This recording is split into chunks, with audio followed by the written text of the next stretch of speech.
The winter of 1943 was a season of retreat, both military and mental, for the German Reich. In the east, the titanic disaster at Kursk had shattered the offensive spine of the Wehrmacht. In the west, Allied bomber streams darkened the sky over the Ruhr. In this atmosphere of gathering doom, the Nazi war machine became desperate, yet paradoxically rigid. Innovation was demanded, but only if it conformed to the existing dogma of bigger tanks, faster jets, and more terrifying rockets. Anything outside this narrow corridor of destruction was viewed as a distraction, a waste of precious resources. It was in this climate that a proposal landed, via a circuitous route of academic connections, on the desk of the Heereswaffenamt, the Army Ordnance Office. The document did not come from Peenemünde, home of the V-2 rocket Wunderkinder, nor from the tank workshops of Henschel or Porsche. It came from a modest, privately owned engineering firm, Kerner und Sohne, based in Rosenheim, Bavaria. The firm specialized in industrial fans and ventilation systems. Their proposal was not a weapon. It was a solution to a grinding, unglamorous, and catastrophic logistical problem. The problem was mud and snow and the shattered, roadless hellscape that the Eastern Front had become. The Rasputitsa, the twice-yearly season of mud, swallowed entire convoys of trucks and horses. Heavy equipment, from field kitchens to anti-tank guns, became immobile, sitting ducks for Soviet partisans and aircraft. Trains were confined to rails, which were routinely blown up. The Wehrmacht was a mechanized army that was, increasingly, stuck. The Kerner proposal was titled Überlegungen zur beweglichen Plattform für schwere Lasten in unwegsamem Gelände, Considerations for a Mobile Platform for Heavy Loads in Impassable Terrain. Its central idea was so mechanically simple it seemed naive, and so radical it seemed insane. It proposed a platform that did not roll, track, or float. It would hover. By using a powerful ducted turbine to force air downward, the platform would create a high-pressure cushion between itself and the ground, effectively riding on a layer of compressed air. It could, in theory, glide over mud, snow, shell craters, rivers, minefields, anything that wasn't a vertical cliff. It was a solution that bypassed the problem of terrain entirely. The reaction from the military bureaucrats was a mixture of contempt and weary dismissal. An officer scribbled in the margin, Luftfahrt ohne Wunglen und Verlasten? Der Krieg wird mit Stahl gewonnen, nicht mit Luftzügen. An aviation without wings, and for cargo? The war is won with steel, not air castles. The proposal nearly shredded. It was saved only by the persistent lobbying of a mid-level logistics officer, Major Erich von Halbach, who had witnessed the quagmire of the Ostfront firsthand. He managed to secure a pittance of funding and a directive. The Kerner team could work on it in a disused anti-aircraft bunker complex on the outskirts of Rosenheim, but they were to be given no priority for materials or personnel. It was a project designed to fail quietly. And so, deep inside the cold, damp Bavarian research bunker, a small group of engineers, men more accustomed to designing factory blowers than war machines, began their work. They were not party favorites. They were not visionaries dreaming of wonder weapons. They were practical men trying to solve a problem of physics, surrounded by the scent of damp concrete, machine oil, and the pervasive skepticism of a regime that had no time for elegance. What took shape in the bunker over the following months was a bizarre hybrid of brute force engineering and nascent genius. Designated Versuchsgerät 1, Experimental Device 1, it was a crude circular platform, 10 meters in diameter. Its frame was welded from stolen I-beams, its decking made from mismatched sheets of aircraft-grade aluminum, scrounged from a nearby Messerschmitt repair depot. At its heart was the power unit, a salvaged DB-603 inverted V-12 aircraft engine, the same type that powered the Do-217 night fighter. It was a monstrous, complex piece of machinery wholly unsuited to a ground vehicle, but it was the only engine they could procure that produced enough horsepower. Mounted directly to the engine's crankshaft was a monstrous, custom-built axial flow turbine, a scaled-up version of the industrial fans Kerner und Zona was known for. Surrounding the platform's perimeter was a flexible skirt, a crude prototype made from layers of rubberized canvas scrounged from a nearby inflatable boats. Beneath the deck, a labyrinth of welded steel ducts led to a series of adjustable nozzles. The entire contraption looked like something dredged from the scrap heap of a madman's foundry, an ungainly, riveted disc, more reminiscent of a failed flying saucer sketch than a piece of German military hardware. The day of the first static test arrived in March 1944. The atmosphere in the bunker was one of resigned expectation of failure. A handful of engineers, Major von Halbach, and a single skeptical representative from the Waffenamt stood in the cavernous space. The engine, fueled by precious aviation gasoline, was primed. The chief engineer, Friedrich Kerner himself, a man in his 50s with grease permanently etched in his hands, gave the signal. An apprentice hit the starter motor. The DB-603 coughed, belched blue smoke, and then roared to life. The sound in the enclosed bunker was deafening, a physical assault of noise that made the concrete walls seem to pulse. The lights strung from the ceiling flickered wildly as the engine drew enormous current. The massive turbine began to spin, invisible at first, then a blur, emitting a rising metallic scream that climbed above the roar of the engine. For a long moment, nothing happened. The skeptical Waffenamt officer began to turn away, a smirk forming. Then the rubberized skirt around the platform's edge began to inflate, trembling like the belly of a beast. A great wind erupted from beneath the platform, throwing dust and loose papers into a swirling cyclone within the bunker. The screaming pitch of the turbine reached its peak, and then the impossible.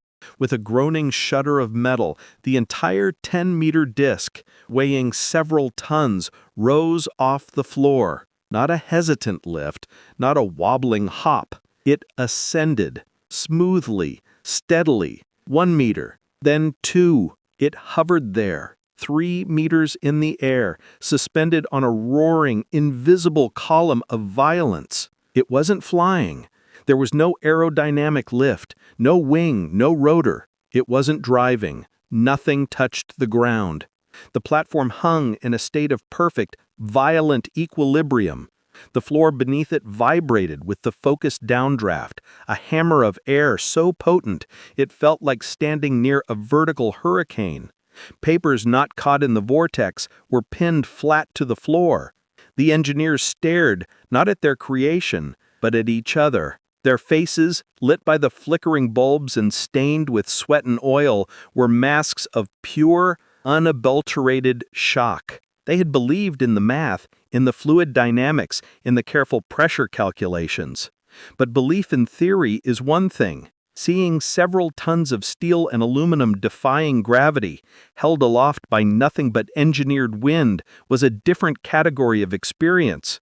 Major von Halbach stood transfixed, his earlier advocacy now validated in the most spectacular way imaginable. The Waffenamt officer's smirk had vanished, replaced with a look of cold, calculating revelation. Friedrich Kerner, tears cutting clean lines through the grime on his cheeks, simply whispered a single word, swallowed by the maelstrom of sound. Es funktioniert. It works. With the principle proven in the bunker, the project was instantly reborn. No longer a backwater folly, it was granted a new classification, a secure testing ground in a remote alpine meadow, and, critically, more resources. The engineers refined the design. The crude canvas skirt was replaced with a segmented neoprene design that better contained the air cushion. The controls were simplified. A single lever for engine power, and thus lift height, and a series of louvers around the perimeter that could vector thrust for direction and propulsion. The first outdoor tests in the late spring of 1944 were not just successful, they were revelatory. Witnesses described a sight that seemed to break the rules of the known world. The Versuchsgerät, now painted in dappled green and brown camouflage, was loaded with 2 tons of concrete ballast. The engine screamed, the skirt inflated, and the platform rose a meter into the air. Then, with a gentle adjustment of the thrust louvers, it began to move. It did not lumber, it skimmed. It slid across a field of deep thawing spring snow, as if the snow were glass, leaving only the faintest of depressions. It was directed towards a purposefully flooded patch of ground, a simulated swamp. Without hesitation, it glided over the murky water, the air cushion creating a visible depression on the surface, the platform itself remaining perfectly level and dry. It approached a shallow grassy hill. A half-track would have downshifted, gears grinding. The hovering platform simply maintained its altitude and sailed over the crest, the incline irrelevant. The implications exploded in the minds of the military observers. This machine could transport ammunition and fuel across the impassable Rasputitsa. It could ferry infantry across rivers without boats or bridges. Most tantalizingly, it could carry an anti-tank gun, a 75mm POC-40, into a flanking position over terrain the enemy thought secure, fire a few shots, and retreat before any conventional vehicle could respond. It was a logistical and tactical revolution wrapped in one. The German scientists, particularly the younger physicists attached to the project, understood the deeper truth. They had, through brute mechanical force and practical engineering, accidentally created a working ground effect vehicle, a hovercraft, a full 15 years before British engineer Christopher Cockerell would patent the idea, and nearly 2 decades before the first practical SRN-1 crossed the English Channel. They were staring at a technology that belonged to the next generation of transport. It was a leapfrog, a freak of wartime necessity that had vaulted over incremental progress. This kind of leap could not remain a secret for long. A report, glowing with almost hysterical excitement, found its way up the chain of command and out of the traditional army hierarchy. It landed on the desk of an SS Obersturmbannführer in the SS Führungshauptamt, the SS High Command. The SS, ever hungry for weapons projects outside the control of the traditional army and with a fanatical belief in wonder weapons that could reverse the war's tide, pounced. Within a week, black uniformed SS personnel arrived at the Alpine test site. They presented papers signed by Himmler's headquarters. The project was hereby declared a matter of Geheime Reichssache, secret Reich affair, the highest level of classification. The Kerner engineers were sidelined, sworn to secrecy on pain of death. SS technical officers, many with backgrounds in aeronautics, took over.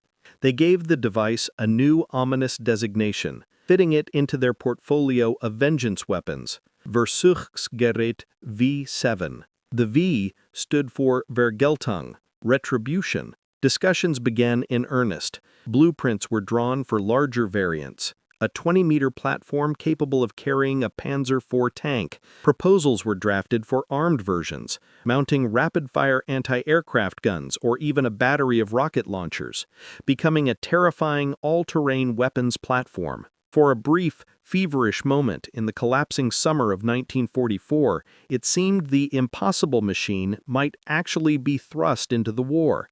But the very success that had attracted the SS also sealed the project's fate. The V7 worked, but it worked in a way that was fundamentally alien to the Nazi war machine. It was not a Tiger tank, a symbol of solid, crushing power. It was a ghost machine, a whisper of air and thrust. And in the paranoid, crumbling edifice of the Third Reich, things that worked too well, things that were too far ahead of their time, often became not saviors, but threats.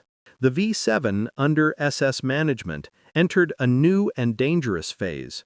No longer a proof of concept, it was now a weapon in waiting, and the pressure was to increase its power, its payload, and its performance. The engineers, now under the watchful eyes of SS technical overseers, were ordered to push the machine beyond its known limits. The original DB603 engine was deemed insufficient. In its place, they installed a Junkers J211F engine, a 12-cylinder inverted V engine used in the Ju-87 Stuka, modified with an even larger, more aggressively pitched turbine. The goal was simple: more lift, higher speed, greater capacity. But as they unlocked more power, they began to unlock a Pandora's box of chaotic physics.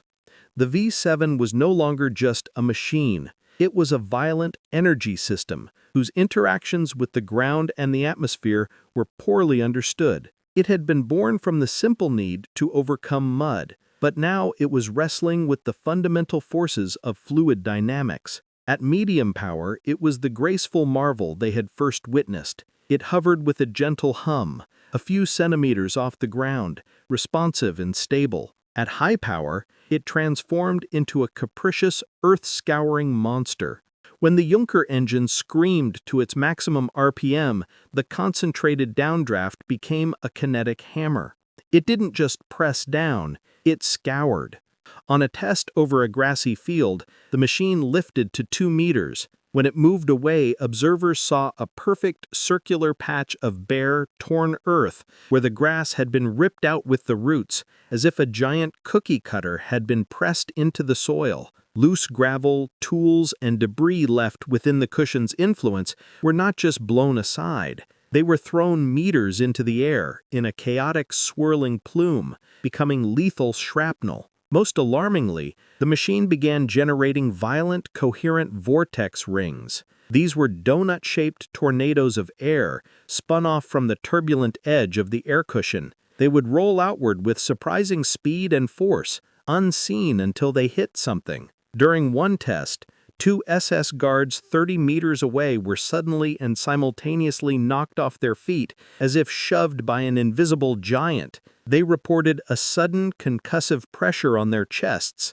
followed by a bizarre suction. The electromagnetic effects were even more mysterious and terrifying. The colossal spinning turbine and the ionization of the violently compressed air created a massive localized electromagnetic field. Any combustion engine vehicle, a Kubelwagen, a motorcycle, or an Opel Blitz truck, parked within a 20-meter radius would stall as the field interfered with its ignition system.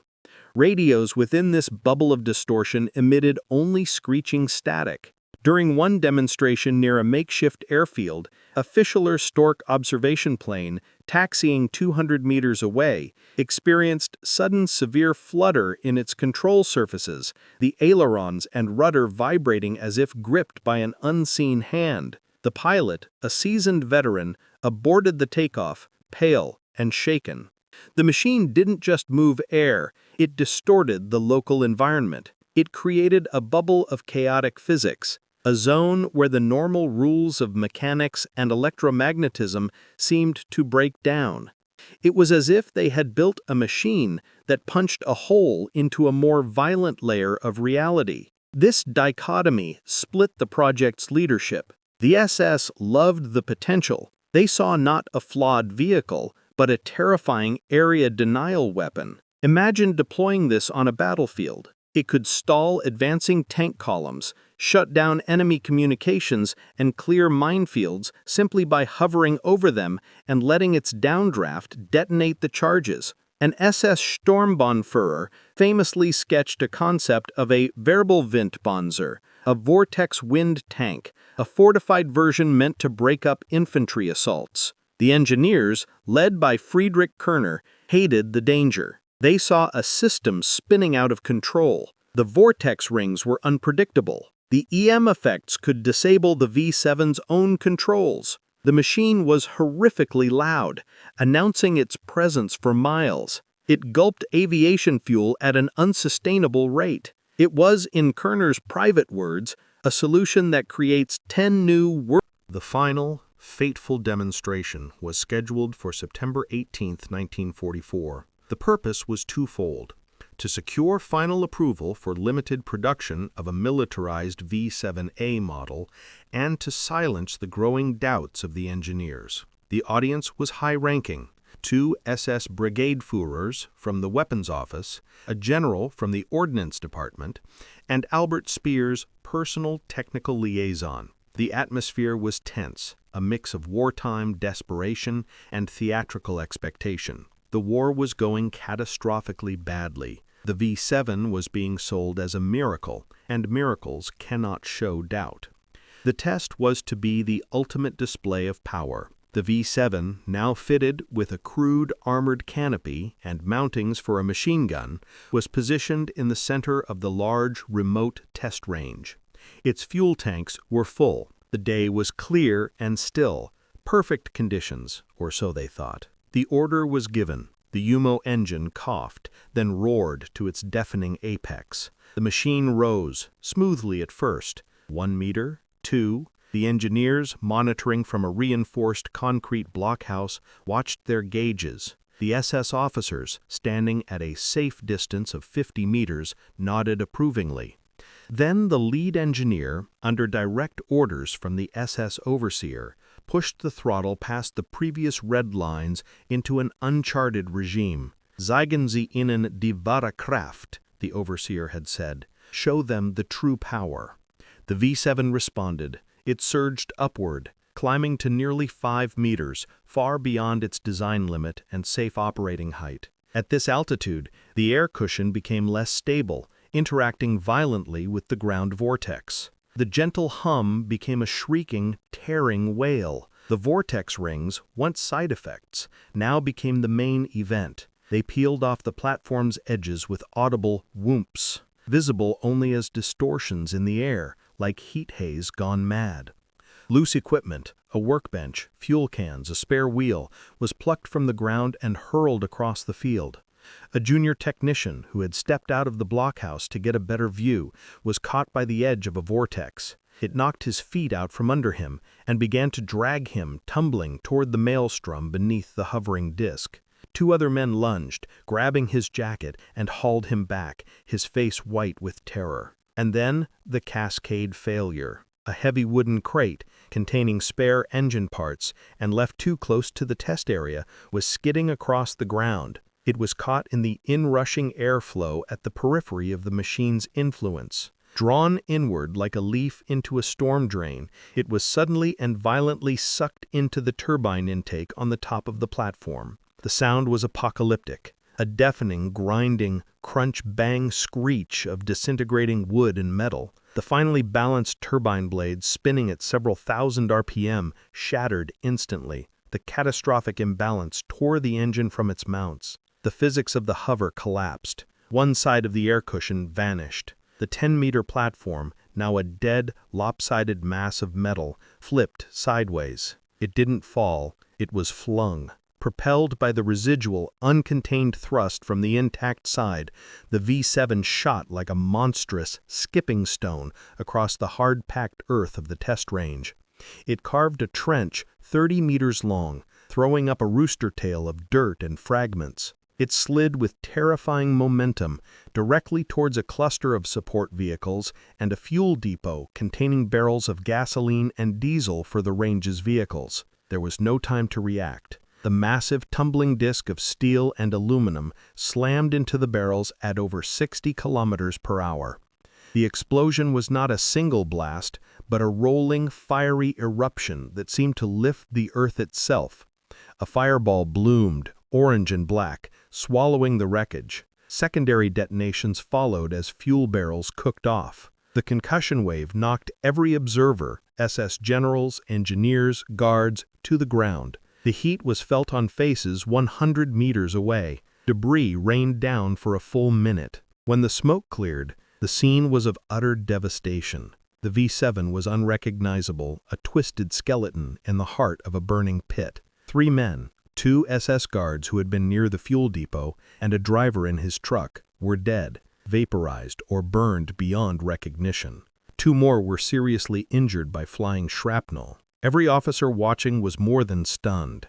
They were fundamentally altered. The brigade Führers, their uniforms coated in dirt and ash, stood in silence. The promise of a wonder weapon had just transformed in the span of 20 seconds into a vision of catastrophic, self-inflicted doom. They had not seen a weapon fail. They had seen a force of nature, briefly caged, break free and wreak arbitrary havoc. In a war they were losing, the last thing they needed was a machine that killed its own creators with such spectacular efficiency. The SS had seen enough. The dawn of September 19th was cold and gray, the smell of acrid smoke still clinging to the air over the test range. Long before the official workday began, a black, unmarked Horsch 901 staff car, its curtains drawn, rolled through the main gate of the research compound. It carried a single passenger, SS Standenführer Viktor Rauer,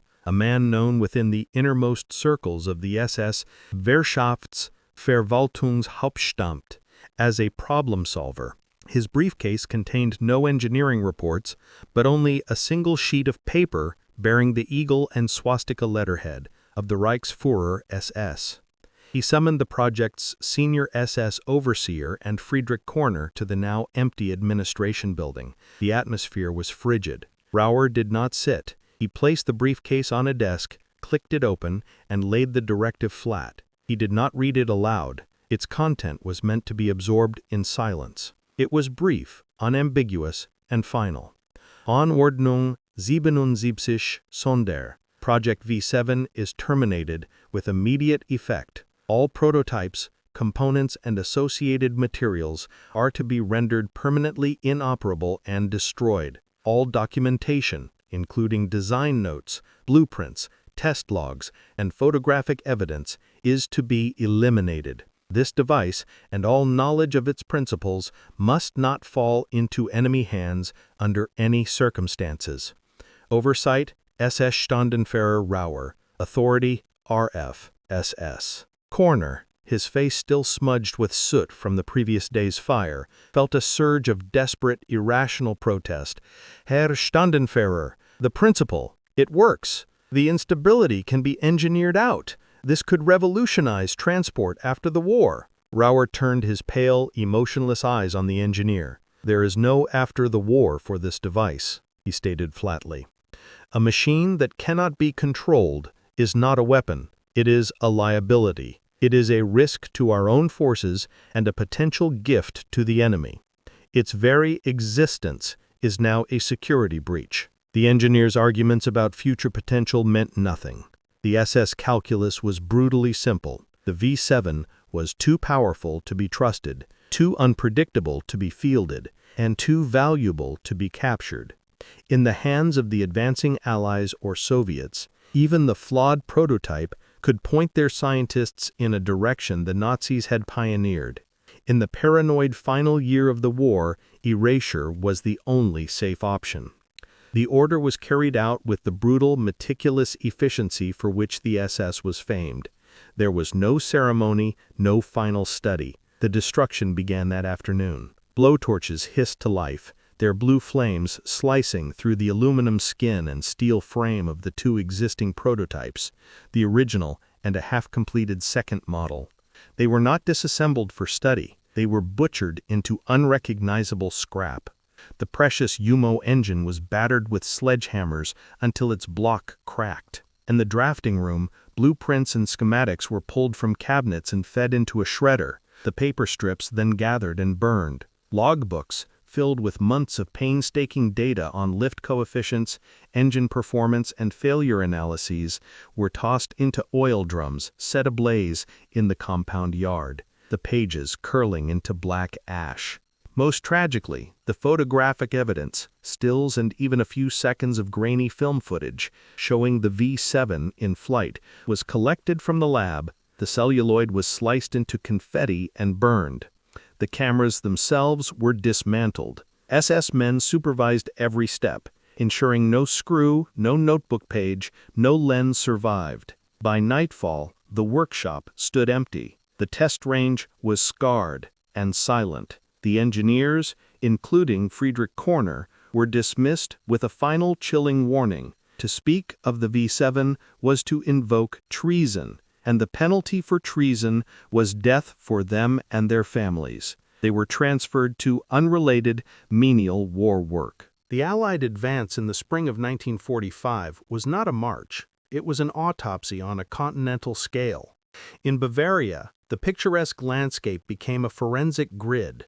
Teams from the U.S. Army's Alsos mission, tasked with seizing German scientific assets, and the British T-Force moved from laboratory to factory to research station, hunting for the fruits of Nazi science: atomic piles, nerve agents, rocket engines.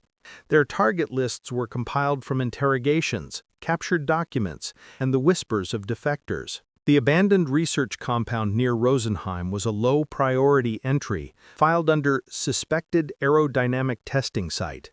When a squad from Alsos, accompanied by Technical Intelligence or TINT officers, finally arrived in late May 1945, they found a scene of deliberate nullification. There was no equipment to confiscate, no prototypes to reverse engineer, just the echoing empty halls of the main bunker, its concrete walls stained with oil and soot.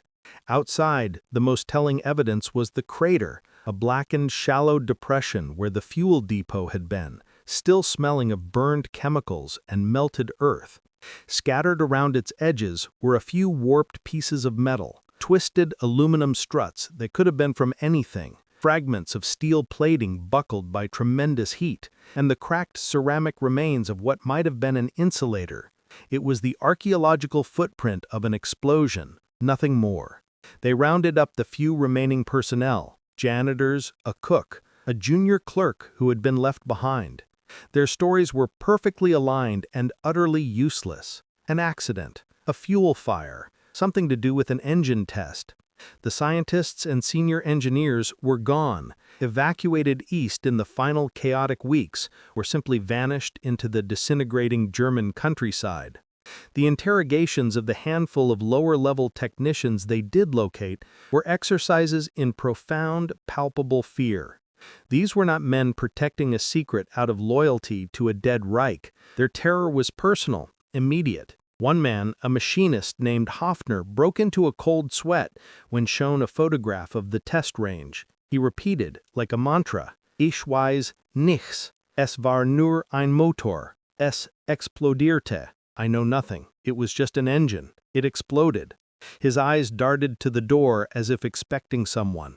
The fear instilled by the SS's final warning, the threat against their families, outlasted the SS itself. Fear kept their mouths shut more effectively than any oath of secrecy. To the Alsos and T-Force analysts, the evidence painted a clear, unremarkable picture: a crater, burned metal, stories of an explosion. It fit a familiar, tragic pattern of the war's end: a failed rocket experiment or a botched jet engine test. The Germans had been notorious for pushing thermodynamic limits without adequate safety protocols. The site was logged, photographed, and filed away. Another dead end in the hunt for the truly war-changing Wunderwaffe. But to the Germans who had been there, to Friedrich Korner, hiding under an assumed name in a village near Lake Constance, to the junior engineers now prisoners of war in France, to the SS guards who had witnessed the final cataclysm, the truth was a haunting private specter. They knew the crater was not a birthplace of failure, but a grave. They knew those warped fragments were the shrapnel of a murdered idea. It was something else entirely, a machine that could have changed mobility forever if it hadn't nearly killed everyone around it. They had seen the future, and it was a screaming, ungovernable wind that tore the earth apart. That knowledge became a burden they carried in silence. A memory of a technological threshold crossed and then immediately abandoned out of primal terror. The V7 joined the grim pantheon of Nazi ghost projects: the Bell, the sonic cannon, the sun gun, not as a fantastical rumor, but as a real steel and aluminum monstrosity that had been born, had breathed fire, and had been smothered by its own creators. It was buried not just under the physical ruins of a collapsing regime, but under the psychological rubble of an ambition that had finally outstripped its creator's courage to control it.